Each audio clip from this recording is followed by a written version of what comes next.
Bonjour, mon nom est Luc Lasselle et une bonne journée, le Père Pellegrino parlait avec le Padre Pio et le Padre Pio lui a dit, quand les hommes perdront l'horreur de ce crime et craindront pour leurs finances ou leur santé, ce sera un jour terrible pour l'humanité. C'est quoi ce crime si horrible que le Padre Pio craignait? Eh bien, M. Jean Goyard, notre directeur, va justement nous raconter toute l'histoire. Chers amis, fidèles du Padre Pio, bonjour, mon nom est Jean Goyard et vous assistez au programme Marchons avec Padre Pio. Chers amis, fidèles du Padre Pio, bonjour. Aujourd'hui, le Padre Pio nous transporte auprès d'une masse considérable d'enfants privés de famille, privés d'affection, privés de parents, privés de tout, puisqu'ils ne connaissent même pas ce que c'est que la lumière. Mais je vous préviens, vous n'avez jamais imaginé que la vérité puisse vous apparaître sous une lumière aussi crue que celle que va vous donner le Padre Pio. Je vous le garantis. Et puisqu'il convient que je vous annonce le sujet du jour, j'ai choisi dans un livre très précieux sur le Padre San Pio de Pietrelcina, du père Marcelino Iasenza-Nilo, ce que le Padre Pio dit des êtres humains les plus maltraités de la planète. Ceux qui, moyennant un acte d'ordre chirurgical ou chimique, sont volontairement arrachés du refuge où Dieu avait prévu de les protéger au début de leur vie et qui voient leur existence brutalement interrompue parce qu'ils ne sont pas aimés comme ils le doivent. Vous m'avez compris. Nous allons voir en quels termes radicaux le Padre Pio en a parlé au père Pellegrino, l'un de ses confrères, qui a même été un temps supérieur du couvent de San Giovanni Rotondo. Quand on apprend aux élèves en histoire ce qu'étaient les crimes commis dans le cadre de la Deuxième Guerre mondiale, on leur apprend à juger des actes. Et ils apprennent que, du point de vue civil, les magistrats reçoivent une délégation de la société pour punir des actes en fonction de règles établies par une tradition, une philosophie et un droit, et culturellement acceptés par l'ensemble de la société. Cela du point de vue civil. Sur le plan moral, c'est-à-dire concernant les rapports de l'homme avec Dieu, on doit distinguer, vous le savez, peut-être, certainement même, les péchés mortels des péchés véniels. Car certains péchés sont véniels, tandis que d'autres sont objectivement mortels. Mortels parce qu'ils entraînent la mort de l'âme. Ils privent celle-ci de l'amitié avec Dieu, de la grâce sanctifiante. L'âme n'est plus capable de mérite, et si elle meurt dans cet état, l'âme va en enfer. Trois conditions doivent être réunies pour qu'on puisse parler de péché mortel. La matière doit être grave, ce sont les matières qui font l'objet des 10 commandements de Dieu. Le pécheur doit avoir connaissance du caractère pécamineux de son acte. Vous savez que l'ignorance involontaire peut diminuer la gravité du péché, mais nul n'est censé ignorer les principes de la loi morale que Dieu a inscrits au cœur de chaque homme. Et puis 3, le pécheur doit donner un consentement délibéré au péché. Un péché, donc, peut être objectivement mortel, la matière étant grave, mais sur le plan subjectif, qui peut savoir si les deux autres conditions du péché sont réunies? Personne, sauf le pécheur et le confesseur. Voilà pourquoi on ne peut juger de la conscience de quelqu'un quand on n'est pas son confesseur. Mais voilà, le Padre Pio était confesseur. Et en plus, il savait à quoi s'en tenir par une révélation directe de Dieu. Ceci dit, les commandements de Dieu et le Padre Pio avec eux sont radicaux. Et ce que dit le Padre Pio est à ce point radical qu'il convient de comparer vraiment ce qu'il dit et ce que dit celui de ses confrères avec lesquels nous allons le voir en train de dialoguer.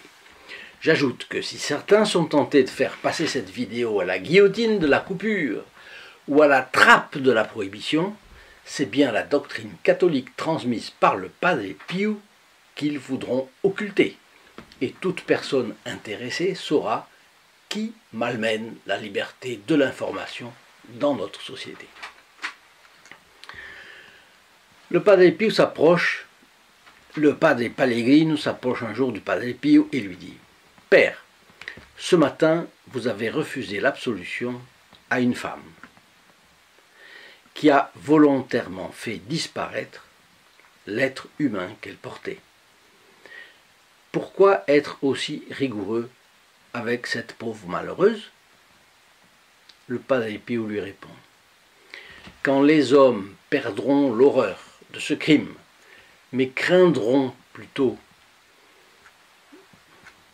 les fondements économiques de la société, les sacrifices financiers, personnels à faire, ou les vicissitudes de leur santé, ce sera un jour terrible pour l'humanité, parce que c'est justement le jour où ils devraient manifester leur plus grande répulsion à ce crime. » Saisissant ensuite son interlocuteur par la manche de sa bure avec sa main droite, il serra la main gauche du Padre Pellegrino contre sa poitrine, comme s'il voulait attraper son propre cœur, et continua sur un ton qui n'admettait pas de réplique. Ce crime n'est pas seulement un homicide, c'est aussi un suicide. Quand nous voyons quelqu'un sur le point de commettre l'un et l'autre dans le même acte, avons-nous le courage de manifester notre foi? Voulons-nous récupérer tous ces gens? Oui ou non?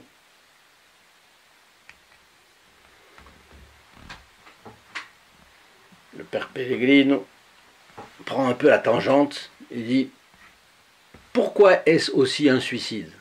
Donc, il saute, il ne va pas au fond du problème, mais il va sur un côté. Pris par une de ces saintes colères dont il était parfois capable, même sans se départir de son fond de douceur et de grande bonté, le Padre Pio répond « Vous comprendriez ce suicide de la race humaine si vous regardiez avec l'œil de la raison les prétendues joies et beautés d'une terre peuplée de vieux et vide d'enfants, brûlée comme le désert. Si vous réfléchissiez, vous comprendriez la double gravité de ce crime. Celui-ci mutile pour toujours la vie des parents. À ces parents, je voudrais imposer les cendres. » Là, il va être fort comme tout. Il fait référence au geste du prêtre, le mercredi des cendres. Vous savez, qui trace une croix sur le front de chaque fidèle, avec les cendres produites par les rameaux bénis de l'année précédente, et disant à chacun « tu es poussière et tu retourneras à la poussière ». Bon, qu'est-ce que dit le Padre Pio? Je voudrais leur imposer les cendres du fœtus qu'ils ont détruit pour les clouer à leur responsabilité et leur refuser la possibilité de se cacher derrière l'ignorance. Les restes d'un tel crime volontaire ne doivent pas être enterrés avec une fausse commisération. Ce serait une abominable hypocrisie. Bon, là, à ce stade, on comprend que le Padre Pio est le plus radical des hommes sur cette question. Comment est-ce que Dieu voit la chose? Padre Pio voit la chose comme Dieu. Eh bien, il va plus loin encore. Ces cendres doivent être jetées au visage sans vergogne des parents qui ont tué. Si je les laissais tranquilles, je me sentirais impliqué dans leur crime. Et là, il fait allusion à une doctrine de l'Église, tout prêtre sait. Un prêtre qui banalise le péché de son pénitent, et qui par exemple lui dit non mais c'est pas grave, etc., attire sur lui la punition du péché qu'il n'a pas puni chez son pénitent. les choses sont très sérieuses en matière canonique et théologique, vous voyez. Hein. Donc, je me sentirai impliqué dans leur crime. Vous voyez, continue le Padre Pio, je ne suis pas un saint. Et pourtant, je ne me sens jamais aussi proche de la sainteté que lorsque je dis ces paroles, certes dures à entendre, mais justes et nécessaires à ceux qui commettent ce crime. Et chaque fois, j'ai la certitude que ma rigueur reçoit l'approbation de Dieu. Après ces douloureuses luttes contre le mal, j'obtiens justement de lui, toujours, des moments de calme merveilleux. D'ailleurs, je sens que c'est lui qui m'impose ensuite ces moments de calme. Et là, il applique la fameuse règle du discernement des esprits, selon laquelle, vous le savez, le calme vient de Dieu et le trouble vient du diable. Donc, après ces moments, au contraire, il a un grand calme. On comprend donc que, aussi, dans cette réponse, que chaque fois, c'est pour lui une lutte. C'est pour lui une croix que d'avoir à lutter chaque fois et dire son fait à quelqu'un, passer comme désagréable, s'opposer au consensus général. Bon, à ce stade-là, je pensais que le père Pellegrino se serait rendu, mais non, il insiste. Il objecte au Padre Pio que si on n'arrive pas à chasser les manies obsessionnelles de ceux qui choisissent de supprimer leur descendance, il est inutile de les traiter durement avec les rigueurs de l'Église. Alors vous voyez, la vérité manifestée par le Padre Pio au Padre Pellegrino ne suffit pas à emporter l'assentiment de ce dernier, puisqu'il préfère botter en touche, encore une fois. Et ça, c'est une question de mentalité, ce n'est pas une question d'idée uniquement. La mentalité est déformée. Et une mentalité qui s'est déformée n'arrive plus à comprendre ce qui est une évidence pour la mentalité d'une personne restée innocente comme le Padre Pio. Innocente de ce mal, je veux dire.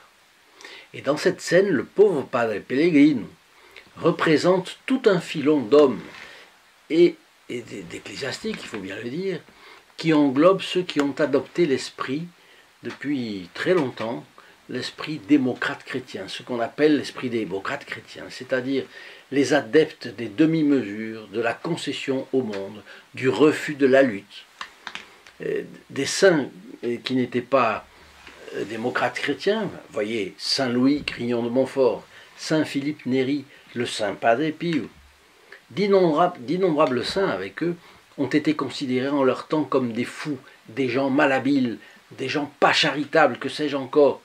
Mais tous ces saints, eh bien, ils sont au ciel. C'est toujours pareil. Il y a ceux qui sont du monde, conformés au monde, ceux qui sont à l'écoute du monde et qui renoncent à une église qui influence le monde. Et puis il y a ceux qui sont conformés au Christ, en lutte contre l'esprit du monde, qui suivent les préceptes de notre Seigneur Jésus-Christ, d'aller et d'enseigner toutes les nations et de les baptiser au nom du Père, du Fils et du Saint-Esprit. Il suffit de reprendre l'Évangile. Je sais qu'aujourd'hui, il y a des quantités d'exégètes. Non, l'Évangile, ça a changé. Bon, on va voir. Le jour du jugement dernier, nous verrons. Le Padre Pellegrino, alors, évoque les manies obsessionnelles de ceux qui choisissent de supprimer leur descendance. Et comme on en a l'habitude, il prend des cas à la marge. C'est-à-dire que parmi tous les cas qu'un prêtre peut rencontrer dans sa vie, il prend ceux pour lesquels il serait inutile de les traiter durement avec les rigueurs de l'Église. Lui qui n'a pas le discernement des esprits du Padre Pio, comment sait-il à l'avance que telle attitude à la Padre Pio serait inutile? Il n'en sait absolument rien. Mais il objecte tout de même. Et voyons qu'est-ce que le Padre Pio va lui répondre. Ma rigueur, appliquée à défendre la mise au monde des enfants, est toujours un acte de foi et d'espérance dans nos rencontres avec Dieu sur la terre. Malheureusement, avec le temps, cette bataille dépasse nos forces de plus en plus. et elle doit pourtant être menée pareillement, parce qu'en dépit de la certitude d'une défaite sur le papier, notre bataille procure la garantie de la vraie victoire, celle de la nouvelle terre et des nouveaux cieux. Alors tout à l'heure, le Padre Pio s'est montré prophète en voyant à l'avance ce que donnerait une terre désertifiée de ces jeunes et peuplée de vieux. Il a vu ça avec combien d'années d'avance. Ici, il se montre prophète en indiquant à l'Église la direction à suivre malgré l'impasse qui s'offre à ses yeux. Vous voyez, certainement après la guerre, donc dans les années 50, 45, 50, il voit que sera perdue la bataille sociétale sur la suppression par les parents de leur propre descendance. Mais il proclame qu'il ne faut pas pour autant renoncer à dénoncer le crime. Tant que certains dénoncent, la société comme un tout n'aura pas accepté et pourra encore se reprendre. C'est ça que ça veut dire. Eh bien, le Padre Pio était vraiment un prophète. Je vous souhaite une bonne soirée et là, une bonne journée et là en bas, autre vidéo pour vous. Au revoir. In nome del Padre, del Figliolo e dello Spirito Santo, e così sia. Sia lodato Gesù e Maria, oggi e